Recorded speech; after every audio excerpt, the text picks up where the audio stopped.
Saudi আরবে 1447 হিজরির পবিত্র জিলহজ মাসের চাঁদ দেখা গেছে। রোববার সন্ধ্যায় দেশটির চাঁদ দেখা কমিটি জিলহজ মাসের চাঁদ দেখার ঘোষণা দেয়। এর ফলে সোমবার 18 মে থেকে সৌদি আরবে শুরু হচ্ছে জিলহজ মাস। দেশটির ঘোষণা অনুযায়ী আগামী 26 মে মঙ্গলবার পালিত হবে পবিত্র আরাফাতের দিন, আর 27 মে বুধবার উদযাপিত হবে মুসলমানদের অন্যতম প্রধান ধর্মীয় উৎসব পবিত্র ঈদুল আজহা। অন্যদিকে বাংলাদেশে ঈদুল আজহার তারিখ নির্ধারণ হবে চাঁদ দেখার উপর ভিত্তি করে।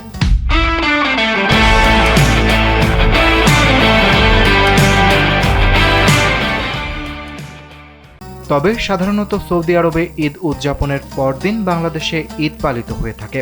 সে হিসেবে আগামী 28 মে বৃহস্পতিবার ঈদুল আজহা উদযাপিত হতে পারে বলে ধারণা করা হচ্ছে। তবে এ বিষয়ে জাতীয় চাঁদ দেখা কমিটির আনুষ্ঠানিক সিদ্ধান্তই চূড়ান্ত হিসেবে গণ্য হবে।